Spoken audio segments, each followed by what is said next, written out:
गुरु जी दया है।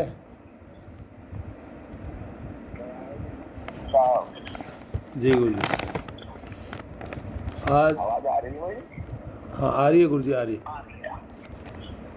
आज 30 मई 2026 की रात दोपहर के 4 बजे से पूरण साहब द्वारा रचित बीजक पाठ का पाठ बीजक साहब द्वारा किया गया। तत्पश्चात उन्होंने सतगुरु कबीर साहब द्वारा रचित बीजक की साखी नंबर 317 और 318 का टीका किया।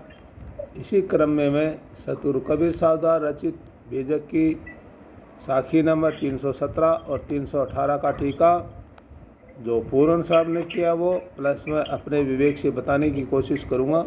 सभी ध्यान से सुने।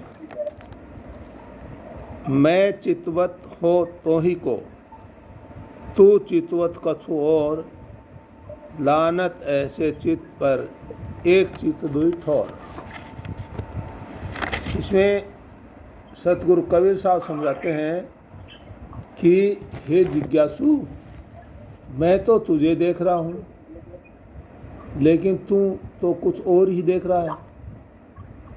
तेरे ऐसे चित्त को बारंबार धिक्कार है, क्योंकि तेरा चित्त तो गुरु ज्ञान और माया दोनों की तरफ बंट गया है। आगे सतगुरु कबीर साहब बताते हैं, चुंबक लोहे प्रीति है, लोहे लेत उठाए, ऐसा शब्द कबीर का काल से लेत छुड़ाए। इसमें फिर कबीर साहब समझाते हैं कि वाणी को निर्णय वचनों द्वारा अज्ञान के रास्ते से हटाकर स्वरूप ज्ञान में उसी तरह चिपका लेती है जिस तरह चुंबक लोहे को अपने पास पाकर आत्मीयता के कारण चिपका लेता है। सतगुरु के निर्णय वचन काल से मुक्त कर देते हैं।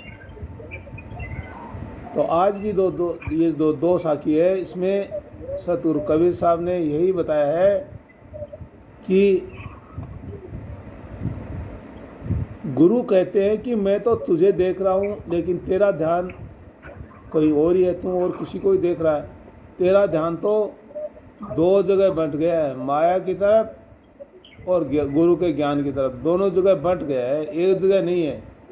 क्योंकि ना तो तू माया को ही देख पा रहा है और ना ही गुरु के वचन को या गुरु के ज्ञान को ही देख पा रहा है।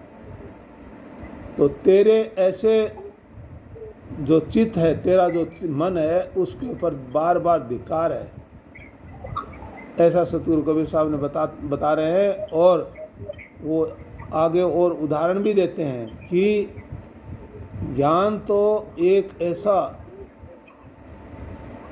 ज्ञान होता है कि जैसे वाणी है वो अपने निर्णय किए हुए वचनों के द्वारा अज्ञान के रास्ते को हटा करके और स्वरूप ज्ञान की तरफ ऐसे चिपका लेता है जैसे चुंबक लोहे को चिपकाता है। और सतगुरु के निर्णय वचन का जो काल से वचन है वो काल से भी मुक्त करा लेता है। ऐसा सतगुरु कबीर साहब ने समझाने की कोशिश किया है। जी गुरु जी।